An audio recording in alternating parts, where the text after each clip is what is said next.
Hello again. This time I'm dialing in a little early.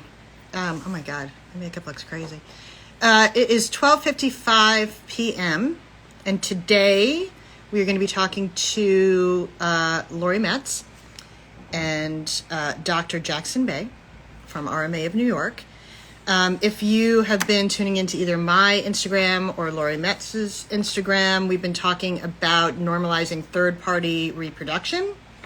I do want to mention, because I feel like I should, I built my family through IVF. I was diagnosed with infertility. I personally did not use donor conception or adoption or third-party reproduction to build my family. However, as an infertility advocate, this is something that I feel very strongly about, because when you do deal with infertility, the question isn't always if I'll be a parent, it's how.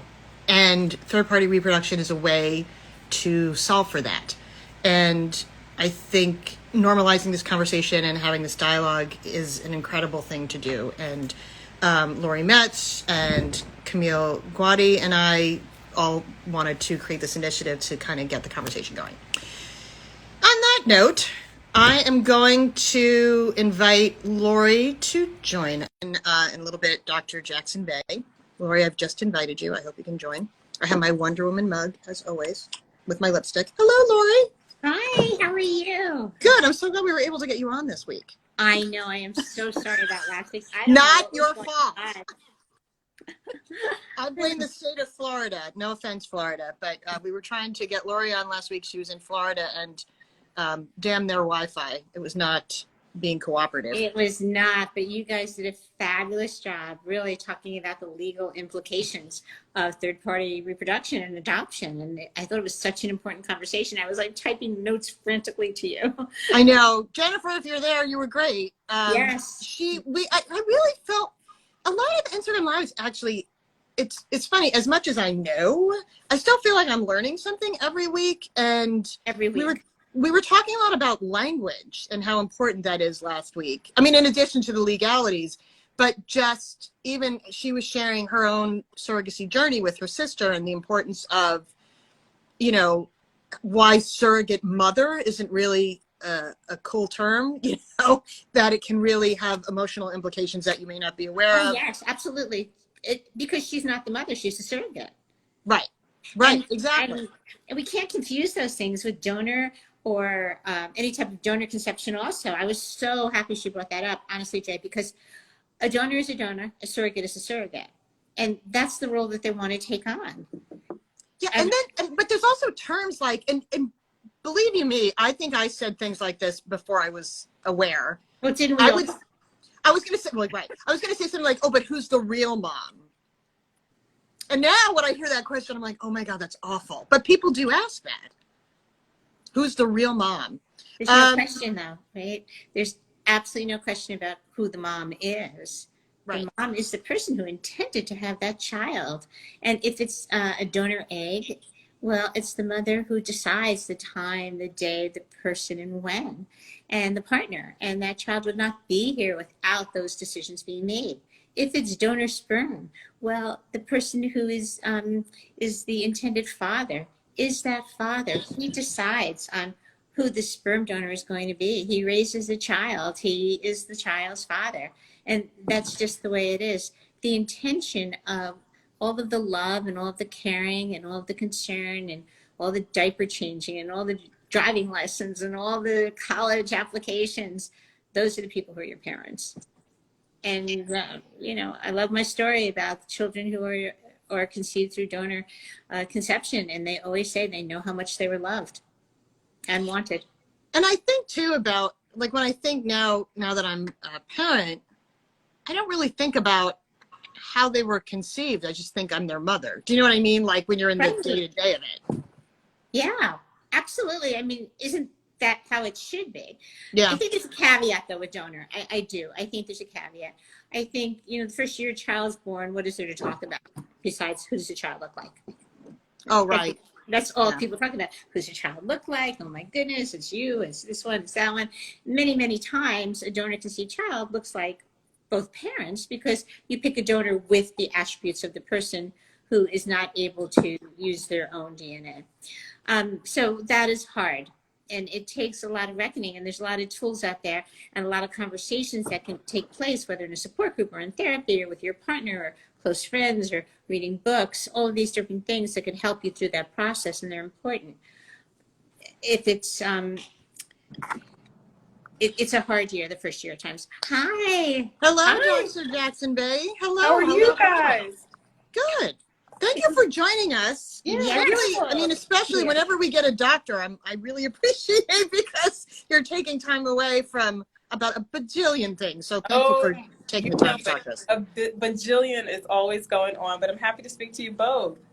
Oh, thank you, especially you. You're so busy with all the reproductive medicine, but I have to tell you, it was such a great honor to be able to have you on my podcast last week, was it, or 2 weeks ago? The podcast is coming out today or tomorrow. Yeah. So, I got an email about it, so I think it's coming out, I think, later today or tomorrow, like you said. So I'm looking forward to hearing it. Real quick, for those who are joining us, I'm trying to wave at everyone who's joining us. Thank you. So the last couple of Thursdays in, what the hell month is this? July. Sorry, I need more caffeine. Again, my Wonder Woman mug is always with me. We have been having third-party reproduction Thursdays. And this initiative, which Lori's going to speak to a little bit more, it's to basically improve the health outcomes and normalize third-party reproduction by requesting these options are added to medical intake forms under family history. And this all came to be because of Lori's work in the fertility community and working with those who have built their families through third-party reproduction. And we're hoping, if you haven't already, because I think we're at 191 signatures, that you'll sign the petition that we've put together to the AMA, the American Medical Association, and a lot of acronyms in infertility. And we're going to, if you haven't seen it yet, but I'll share, when I share this video, I'll share the link. But you can also go to Lori Metz's Instagram, and the link is in her bio, her Instagram bio. So that all being said, Lori Metz, of course, LCSW, and about a million other acronyms, is here with us. Dr. Jackson Bay from RMA of New York is with us. And today we're going to kind of get more into why it's important for the medical community to have this information. But to get us kicked off, Lori, why do you feel doctors are important to this conversation? well, I think they're essential. I mean, when Dr. Jackson Bay and I were speaking the other day, we were talking about how important this is. What we want to do is, this all started with the medical community, right? When we start any type of IVF journey, we always start at a doctor's office. That's where this begins. And I thought this was the best place to start the conversation because I thought it was the safest place to start the conversation, honestly. And the reason being, we want people to feel good. My patients that I work with, what they would tell me is that they would go to the doctor and sometimes they wouldn't mention whether or not the child was conceived through donor. I would hear from people in their 50s that they went to the emergency room and they forgot to mention that they were adopted. So lots of times this information is not shared, and it has a medical impact at times, not all the time, but many, many times, and it has a huge emotional impact. Why should somebody have to check off other when it comes to how they were raised or their conception? We're not others. We are all conceived the same way. We are all conceived with sperm, egg, and a uterus, and we're not others. And so when I spoke to her about this, she was so receptive. I thank you so much for how receptive you were to it. And we talked about changing the medical records. The other thing, as I've mentioned before, is that I worked in health insurance for many years, and I worked on some of the initial initiatives for electronic medical records. And we're talking about 2 indices changing on an electronic medical record. The other piece that I think is so important for the doctors to have that information and have an open conversation with people so that they feel comfortable is, as a kind of bonus, other people not in the fertility world will begin to recognize that this is normal. And it will kind of be, a double win, so to speak. And you know, Lori and I were talking earlier, and it's funny, I said to her, I don't think people have a clue, or I should say the fertile people at large, which I am not, but I don't think people have a clue how common this is. And I am sure everybody knows someone who has built their family either through fertility treatment or third-party reproduction, and they just don't realize it. And so I think that's another reason. Go ahead. But Dr. Jackson Bay was talking about how they can. So let me just let you talk because I'm talking. Yeah. Jay's talking, and thank you for being here, and thank you for participating in this. We're really thrilled to have you here representing really, part of the medical community. We've had a couple other doctors on, and it's always great to hear the perspectives. And you are the first person to present this information to someone, and that's not an easy conversation to have. Right. Absolutely. So thanks again for having me. When we talk about third-party reproduction, again, I totally agree, Jay. It's so much more common than anyone would ever think. Obviously, a lot of times it's not disclosed. Neither is even an infertility diagnosis. I have patients just this week tell me that, they saw someone that they'd known for a long time and didn't realize that they had this backstory of infertility. All they see is the pictures of the family and children and have no idea of what it took to get there. And so we're all still kind of existing, leading these kind of parallel lives, but have no idea what is going on in different households. And so I think, when you add third-party reproduction to that, it's definitely a big part as well. For people anyone who's interested in building their family, third party may be a really significant option for them, as well as adoption. And I agree, it's just not talked about as much. And so when we talked a few weeks ago about the option of adding, designations to electronic medical records, that really struck me because it's not something, as we're constructing electronic medical records, as we're talking to patients, not just in the infertility space, but again, for family medical history, sometimes, they may not have that part of their information, from the egg donor line or sperm donor line or adopted. And it would be a nice trigger for physicians to kind of have a pause in there to ask and to prompt and not just assume that they know, their family medical history in that way. And so that's kind of where we started talking just about having that option. It's to destigmatize. Just destigmatize it and open up an open conversation and add comfort to the situation. Yeah, and to, as you mentioned, to just make it more part of our normal everyday. The destigmatization is really huge because there's so much comfort in knowing that you're not the only person who did this, that there's not shame in it, to really kind of take that burden off of not just the parents, but, the future children as well. Because many people may have conversations in their family of how their children were conceived, but some people do not, and that may come up at a later point. And hopefully, if there's less shame and stigma around it, it can just be an easier transition for everyone. I have to jump in because you made a good point, and one of my dear friends, Jeff, has just commented. Jeff, hello. But if you see in the comments, he says, I have an 11-year-old daughter through anonymous donor in GC. We don't have immediate access to full medical records. And that literally touches on what you just said, and something that comes up often because, for example, in the last couple of years, I found out I had a health issue, but I literally just found out in my 40s. So if I donated eggs, which I didn't because my eggs are awful, but if I donated eggs, it would be wonderful to communicate that to the recipients to say, oh, hey, I have, a thyroid issue in my, history, and I want you to know because your child may have it. So what I want to ask you on that note, because right now, I don't know how many people even have access to their egg donors' medical history. How is it helpful to the medical community to have this information? Can you answer that? Can I, Absolutely. Oh, yeah, it's going to add something to it if you don't mind while you're answering it. The other piece of it is most of the people who donate eggs and sperm are young.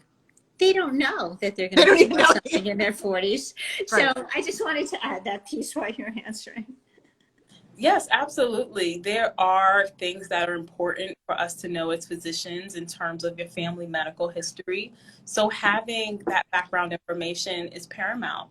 You know, one of the first things that comes to my mind is cancer history of, you know, again, young people may not have experienced it, but, you know, as they're older, you know, did they develop something like a breast or ovarian cancer or colon cancer, pancreatic, some of the things that we know can have a genetic predisposition.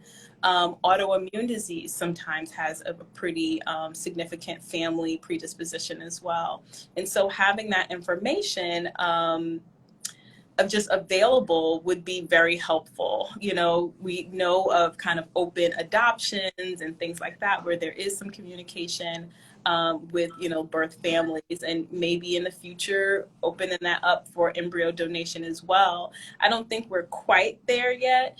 Some people would rather not be contacted, but and part of the donation, you know, process is a very thorough family medical history, current history status. But again, as you mentioned, Jay, health changes over time. Yeah. Things are revealed as you age and things like that. So it would be nice to be able to kind of communicate that back. Yeah, I would feel a responsibility too. You know, and again, if I'd ever donated eggs and I knew that I had these issues, because like I said, I didn't even know until I was over 40. I know I look fabulous. Thank you. But yeah, I would still feel You like I have to love tell the lipstick somebody. too. It's But a I great don't know if color. everybody would. See, I don't think that people donate eggs and sperm. I may sound really callous saying this, and I don't mean to, but I think when the donation is made, they know that they're helping somebody have a family. But I Right. don't know that they carry that with them. Yes, You I see, agree. that's the piece because they're not their intention is not to have to raise a child. And every donor may be a little bit different, you know, because Yes. some donors, you know, later in life kind of would be very open to, you know, Yeah. just the idea that they have children somehow in the world.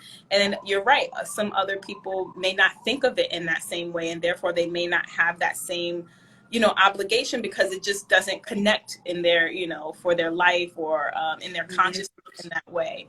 But it is something I think that's worthy of discussion and, you know, maybe just kind of keeping the doors open.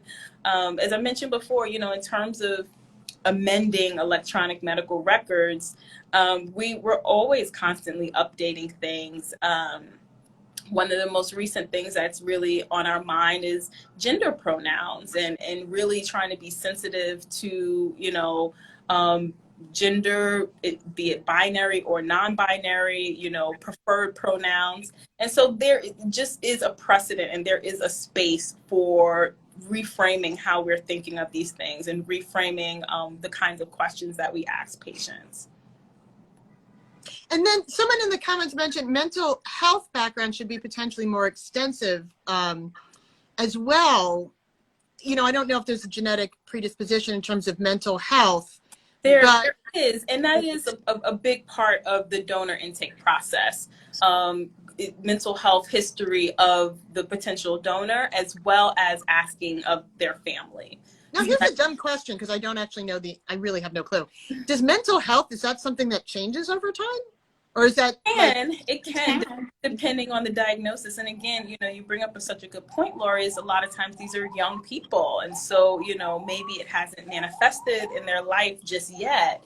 But if, you know, later in life they're diagnosed with something that, you know, could have a genetic predisposition, you know, schizophrenia is one that comes to mind. That's what I was thinking of. Yeah. But yeah, that would be something that would be nice to know.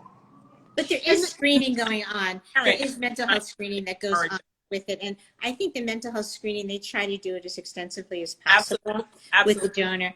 I think that's really important. But I have a question. Jay, did you want to ask me something along those lines before I ask you something no, else? I was just going to say, I think it makes all the sense in the world to me that when you are seeing a patient or treating a child, you know, whether let's say it's the actual person who was conceived through donor conception, or they were adopted, or you're a pediatrician and you're seeing parents who are parents of a child that are either adopted or conceived through donor conception. This seems like a no-brainer that would be an automatic question.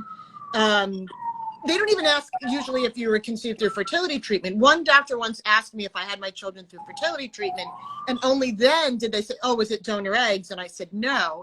But my question was going to be, what are the roadblocks you think in even having these added to the medical forms? To be honest, I think the roadblocks are just status quo, you know, doing things the way they've always been done, which, you know, can happen in medicine. But then also the beauty of medicine, I think what really kind of gets us, you know, going every day is there's always opportunity for advancement. There's always going to be change. There's always going to be kind of new discoveries. And so just recognizing that this is yet another area that we need to pay attention to. So I think some of the biggest roadblocks are just, you know, some people may say workflow in creating your EMR templates, you know, oh, we have to add another thing, a field, and that may be, you know, seen as a challenge. But really, there are few. I don't think, and good kudos to you for, was that a pediatrician that asked you? Yeah. Yeah. See, that's you know, I'm wondering though, way to start it is, oh, you had children through IVF or adoption, or, you know, was it donor egg and sperm? Like, kudos to them. And that's really probably a great way to even start this conversation is just through, you know, family medicine and pediatrics. Yeah, I was going to ask you, I mean, I think I have my own opinions on this one, but why do you think, or do you think actually if we put it on the medical records, it would be easier for the medical community to have the conversation? Yeah, absolutely. That's a good question. Yeah. Because I think some people are scared Because to bring it up because they don't, because I do think donor conception, they're like, oh God, I don't want to insult the person. Do you know what I mean? That they may, if it's on the form, maybe you're right, Lori, maybe they'll feel better about it. And I'd like to to broaden it to not just pediatrics, because, you know, when you're conceived as a donor, through donor, or you're raised through adoption, this carries you through life. So it's not just the pediatrician, but it's the internal medicine doctor, it's the cardiologist, it's, you know, when you get older and you're in your 80s and your 90s, it's your doctor at that point in life. When you go to the emergency room, it's that doctor. So I think the reason why we focus so much on pediatricians is because that's where we're dealing with the new parent of the child who is not either biologically connected to them, conceived either through donor or born through adoption or surrogacy. And I think that's why we always go to pediatrics, but really this is much bigger than just pediatrics. It is. It's still a larger, you know, issue than that, and very far reaching. And, you know, something else we don't often think of, we think of, you know, kind of formal adoption, but there's a lot of informal adoption as well. You know, what a great point. Oh, fabulous point. By persons that are not their biological parents, but all they know is that, you know, these are. And so sometimes it's disclosed within families or within networks, and sometimes it's not. So it does definitely kind of, you know, call into question just discussions within the family unit. You know, has it been disclosed? Is it something that other people in the family know? And even just starting there. But I think it could play a very big role in destigmatizing it overall, and just, you know, having more comfort with having the conversation, right? You got to start. Right. Yeah, I agree. And I think this initiative is not to tell people that they have to share this information. It's making it available to share it and for the world to be comfortable in understanding it and talking about it. Yeah. And those are two very distinct points, and important. And what you're saying, I agree with. I work with that a lot, and because I'm working with the people after the children are born or after they've adopted. And it's something that you want to be sure that people are comfortable with. So the initiative is not to force people to tell, it's to let it be comfortable. And I'm glad that you had said that, yes, it could make it more comfortable for the medical community to have it on the form, because that will help them with the conversation. I'm wondering though, because I do believe what you said, and I know I believe that, which is it's just a matter of changing these indices, and then there's always, you know, problems and systems and things like that in doing it. But do you think that this is kind of like a light bulb moment, so to speak, where hospitals would take the initiative on or would be able to do this and champion it? Do I think that they would be able to? Yeah. Do you think Yeah, it's something that they would want to do and they would do? absolutely. I mean, the majority of electronic medical records now are in the hands of very small number of companies, and we customize them per hospital system all the time. So if something isn't working, if it affects workflow, if there's a new question that we want to be able to ask in the record, if we want to have an alert at the top of the chart to let you know, these things are not huge challenges to overcome. Let me tell you from our Can standpoint. I ask you both something? Because something that comes up just as an advocate, because don't ask me why people always ask me, no, they don't ask me medical questions, but they ask me about my infertility journey and all of that. But there is a very emotional, psychological process for patients quite often. I should say usually same-sex couples, don't have the same struggle because that's their path to parenthood. Well, family building for them, yeah. Right, exactly. But when it's a heterosexual couple or even a single parent, perhaps, there's a lot to try to process if you're like, oh my God, I'm not using my own eggs or I'm not using my own sperm. And so when you talk to patients, you're obviously, both of you are talking them through their feelings about getting towards that. How do you think, if at all, adding this to the medical form will help support the emotional, psychological aspects? Yeah, I think it validates it, right? Absolutely. Absolutely. Yes. Another way that people build their families. And sometimes we think, tiptoeing around the issue is the best, but sometimes just almost, I don't want to say being casual, but just having it included as yet another question can take a little bit of a load off. Oh, no one's ever asked me that before. Or, thank you for asking. I think it would just be another way to kind of make it seem like, hey, this happens. It's common. There are a lot of people who build their families that way. And thank you, Jay, for bringing up, how family building is for LGBTQ persons, because I really look to them as, a way that so much literature, so many children's books, just being very forthright with how their families are built. And I'm like, oh, show my other patients. Like, yes, I should give a shout out to the people of If These Ovaries Could Talk.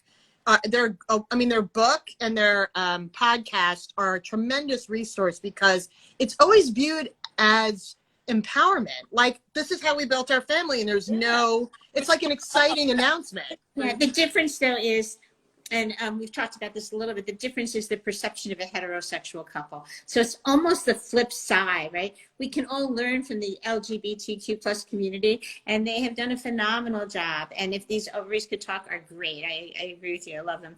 But the thing is, heterosexual couples, it is anticipated that they are going to conceive with their own child. And it's almost a reverse stigma attached to it. And that's where all of this privacy and secrecy comes in. And I do believe it should be casual. I do believe it should be put on the table. And then it becomes your choice as to how you want to handle it. But we have to make everybody comfortable. So it's not just the patient we need to have comfortable. We need the medical community comfortable. We need the college board, like when they do the applications for college, to be comfortable. We need like the accreditation companies to say, wait, this is important. Why wouldn't we want to support people's mental health and feeling as if they have been brought into the world in the right way, the quote unquote right way. So I think the more people we could get to understand this and wrap their brain around it and understand that everybody should be treated equally, the better we are. Yeah, absolutely. And like I said at the very beginning, I think even before we got everyone on, the thing that was a huge comfort to me when I was struggling to conceive is, instead of asking myself if I was going to be a parent, I would say, well, how am I going to be a parent? And there's so many paths to parenthood. If you're comfortable with it, and of course, if you can afford it, that's a whole other conversation that you can do. Yeah, exactly. IUI, IVF, donor eggs, donor sperm. There's so many different ways to build a family. And I think even now it's like when we do advocacy day, even just trying to communicate that there are 1 in 8 that deal with infertility. So infertility alone, I still think is a mystery in the mainstream medical community.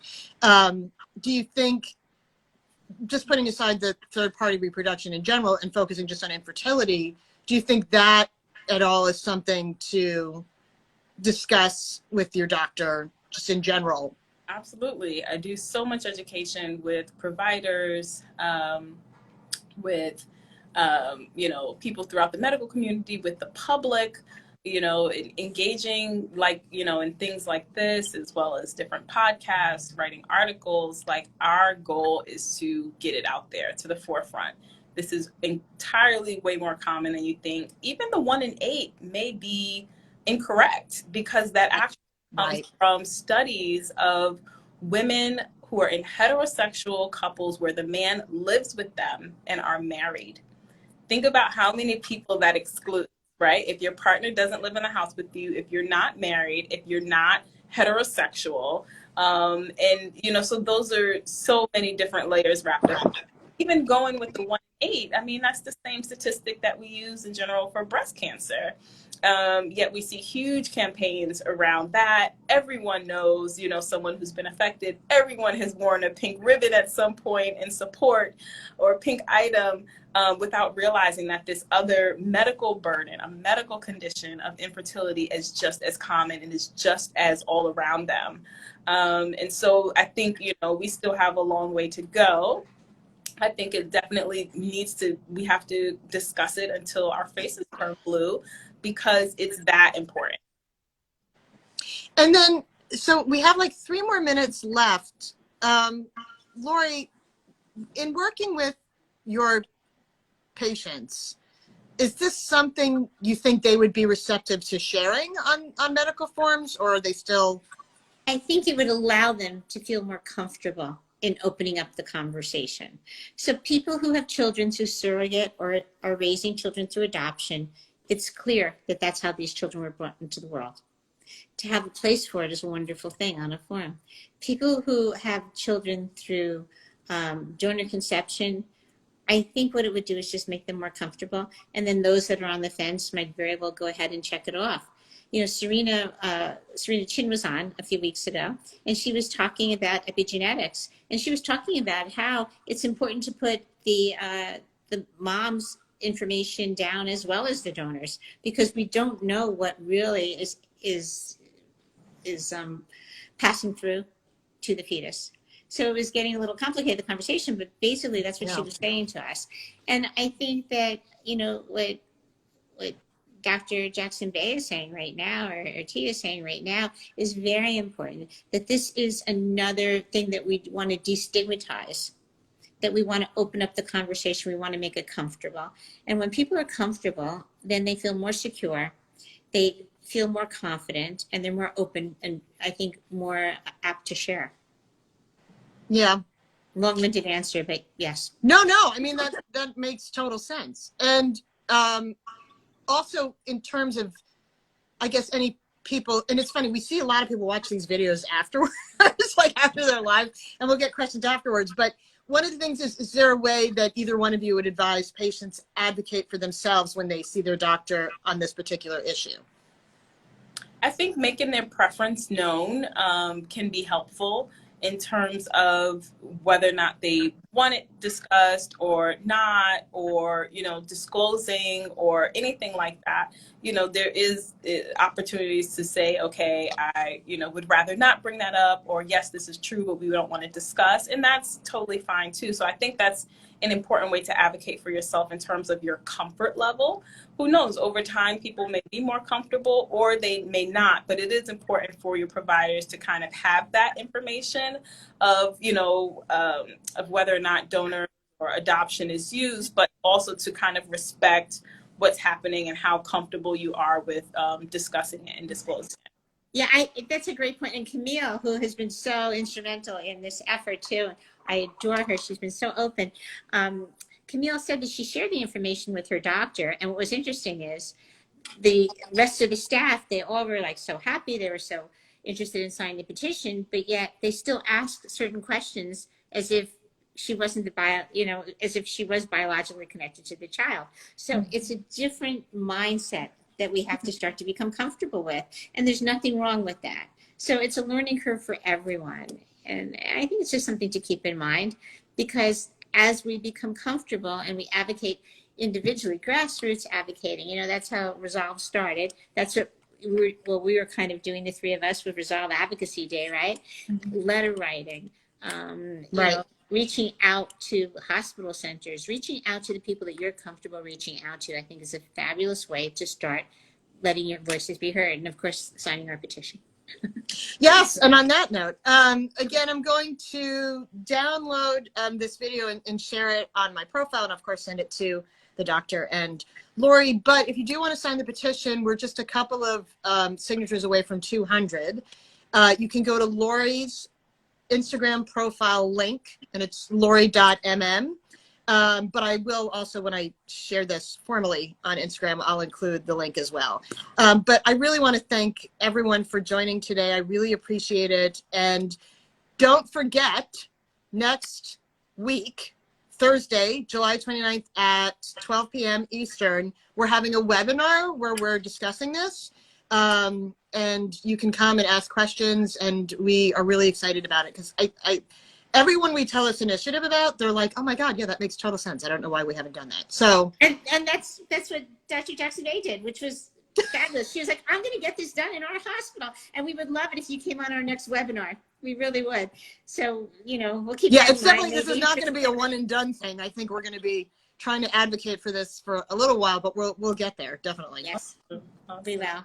Well, thank you, everybody, and stay tuned again. And if you want to get involved in this initiative, just keep following, especially Lori, because this is she's the one who basically kicked this project off. And thank you again, with everybody. A lot of support. Thank you, Jay. And please, if you have any questions, reach out. Don't hesitate. Thank you, everybody. Bye. Bye-bye. Bye.